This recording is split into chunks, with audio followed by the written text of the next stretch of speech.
On a fateful April evening in 1981, the tranquil town of Texarkana, Arkansas, was forever altered as the lives of two innocent children, Karen and Gordon Alexander, were tragically extinguished within the confines of their cherished Carmichael Hill residence. The brutal act, executed with a butter knife, left the community in a state of disbelief and sorrow as the mystery surrounding this heinous crime lingered for over 4 decades. Just when despair threatened to overshadow hope, new evidence emerged, illuminating a path to the truth, one that would lead investigators to an unexpected source of betrayal. During the 1970s, Karen and Gordon Alexander thrived in the embrace of a loving community.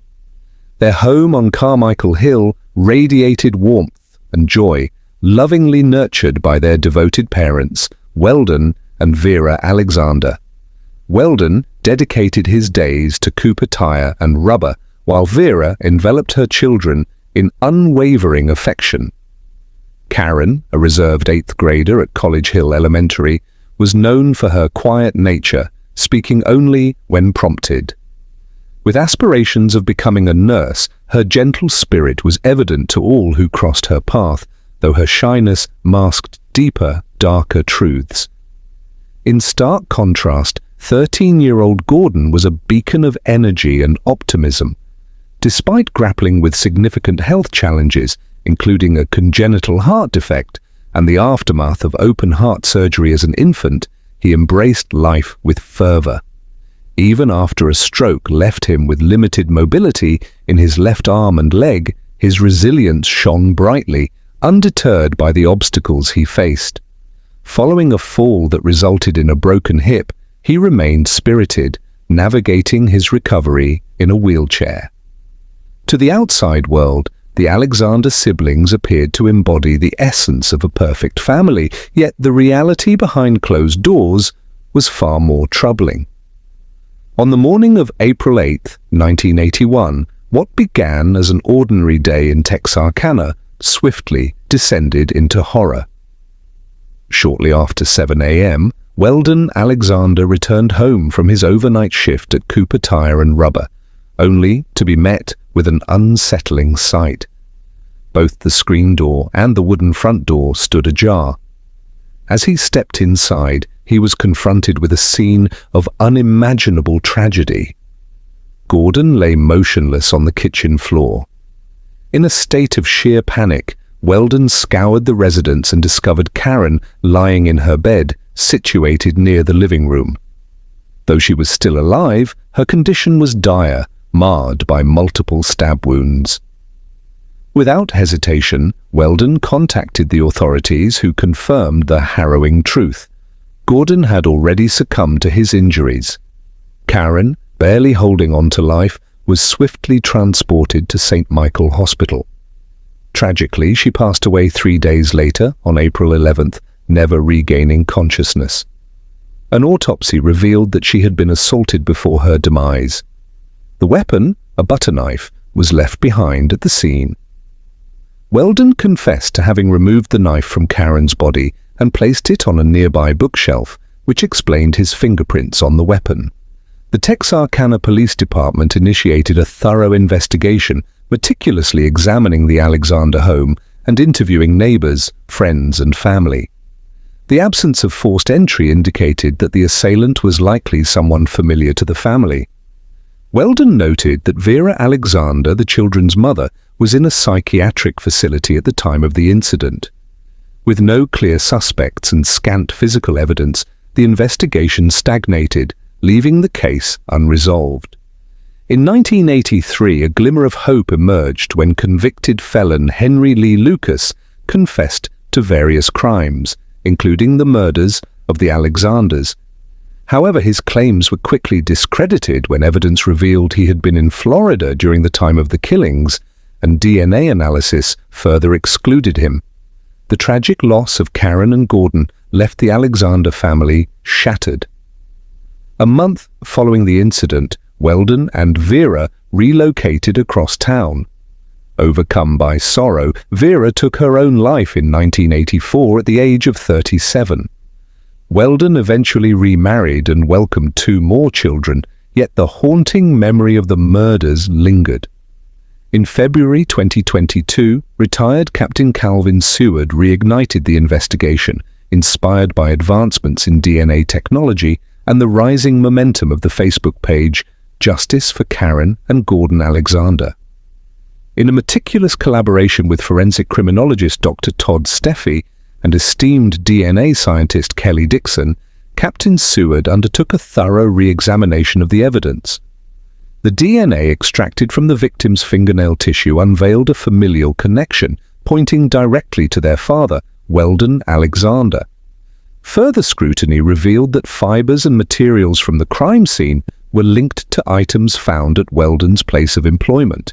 Investigators meticulously reconstructed the harrowing events of April 7, 1981, uncovering evidence that suggested Weldon had been subjecting Karen to prolonged assaults.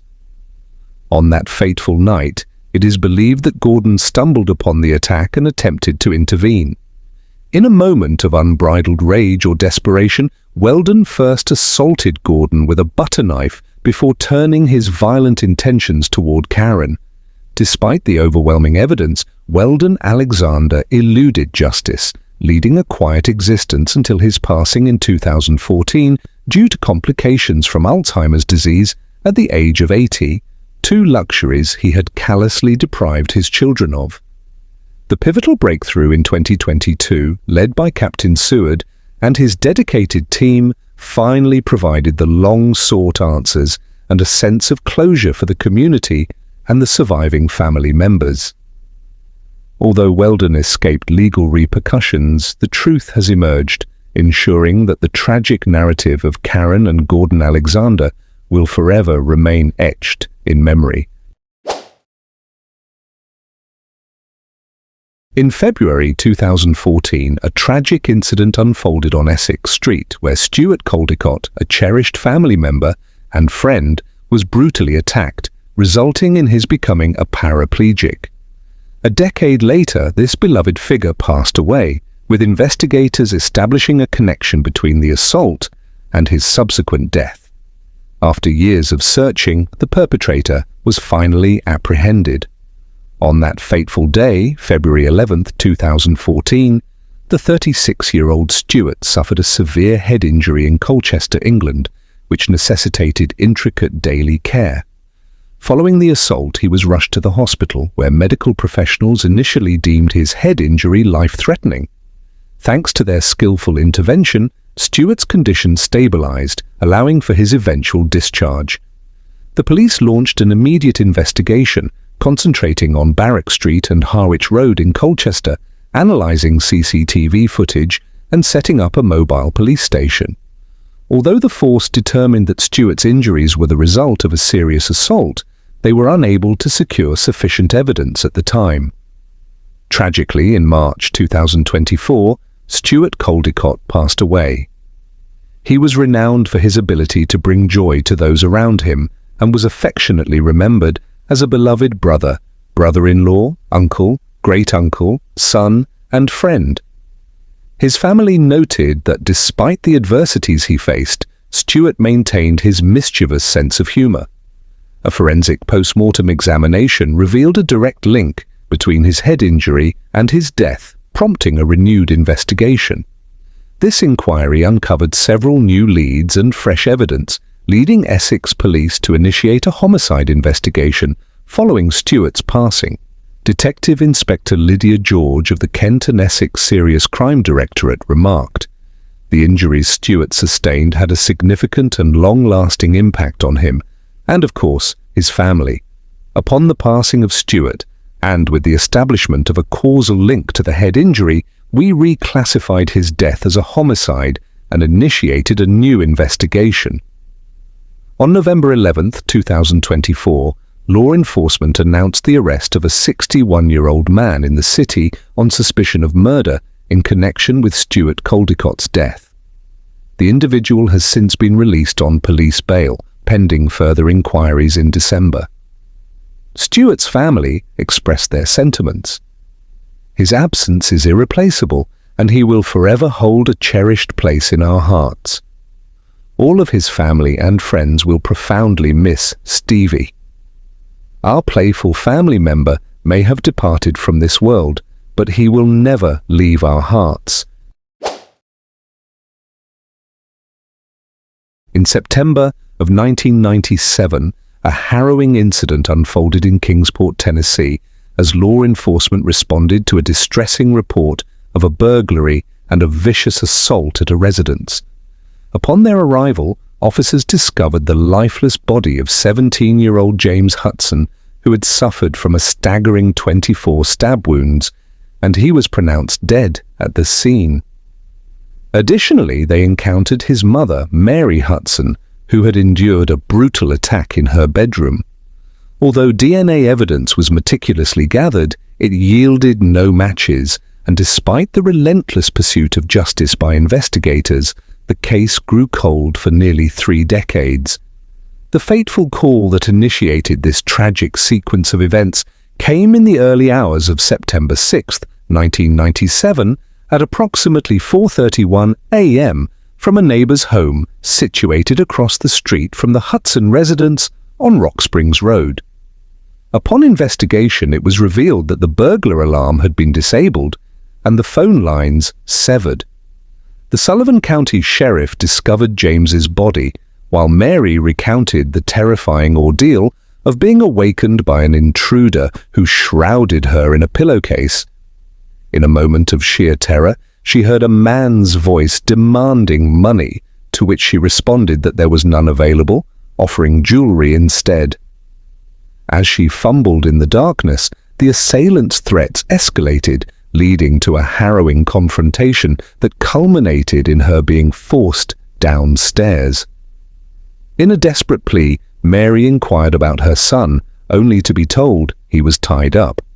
Frantically searching the home, she ultimately found James in the family room, tragically lifeless and covered in blood. Mary remarked that she had never encountered the man, yet she discerned his southern drawl. James Hudson, a student at Sullivan South High School, reveled in the art of shooting pool, strumming his guitar, and immersing himself in the electrifying riffs of Jimi Hendrix alongside the profound verses of Bob Dylan. He epitomized the quintessential teenager, navigating the complexities of adolescence. While his aspirations for the future remained nebulous, he contemplated a military career post-graduation. Meanwhile, detectives meticulously examined the crime scene, forwarding all gathered evidence to the Tennessee Bureau of Investigation Crime Lab. A DNA profile of the suspect was established and entered into the combined DNA index system, with hopes of uncovering the man's identity. Unfortunately, no connections to known individuals emerged, and despite years of thorough investigation, the case lingered in the shadows of uncertainty. Tragically, Mary Hudson succumbed to lung cancer a year after the crime, despite her dedication to running and a life free from smoking. In 2023, detectives from the Sullivan County Sheriff's Office reignited the investigation, collaborating with agents from the Tennessee Bureau of Investigation as part of the Tennessee Cold Case Initiative. They sought the expertise of advanced DNA analysis and testing, aiming to unveil the suspect and resolve the long-standing enigma. This endeavor culminated in the identification of a potential suspect, George Robinson, born on March 22, 1964. Residing in Kingsport, Robinson provided a DNA sample, which forensic scientists from the Tennessee Bureau of Investigation compared to the suspect's profile derived from the evidence collected in 1997. The results confirmed a match. On November 20, 2024, a grand jury in Sullivan County indicted George Robinson for the murder of James Hudson. When deputies attempted to apprehend him, Robinson barricaded himself within his apartment on Hillview Drive in Kingsport. The Sullivan County SWAT team was summoned, initiating negotiations, yet Robinson remained unyielding. After several tense hours, the SWAT team breached the apartment, leading to Robinson tragically shooting himself. Robinson has been admitted to a nearby hospital for medical care and continues to be under observation. During a recent press conference, relatives of Mary and James Hudson conveyed a mix of appreciation and grief. One family member shared, "I want to extend my heartfelt thanks to each of you. These tears are filled with joy, yet they also reflect the deep longing for my family. The past 27 years have been incredibly challenging, and it often feels as though it was just yesterday." As of now, no court date has been established for Robinson. Luis Armando Albino entered the world in the enchanting summer of 1950 in Puerto Rico. Shortly thereafter, on February 21, 1951, his mother, Antonia, relocated him and his 5 siblings to the vibrant city of Oakland, California. One fateful day, 6-year-old Luis ventured to Jefferson Square Park alongside his older brother Roger, who was 10. While they enjoyed their time, a woman in her 30s, adorned with a green bandana, approached young Luis and engaged him in Spanish. She enticed him with the promise of candy from a nearby store, and he, innocent and trusting, followed her. Roger, left behind in the park, awaited his brother's return, but Luis never came back. In a state of panic, Roger rushed home to inform their mother of the alarming situation. A vast search ensued, mobilizing the police, soldiers from the Oakland Army base, the Coast Guard, and city officials. Every nearby body of water was meticulously scoured, fearing the worst. Roger underwent numerous interviews recounting the events of that day and describing the mysterious woman. Antonia, heartbroken yet resolute, visited the police station daily, clinging to the hope of news about her beloved son. As the days turned into weeks, then months, and eventually years, her visits became less frequent, but her hope remained unyielding. She made several journeys back to Puerto Rico, convinced that perhaps Luis had been taken there.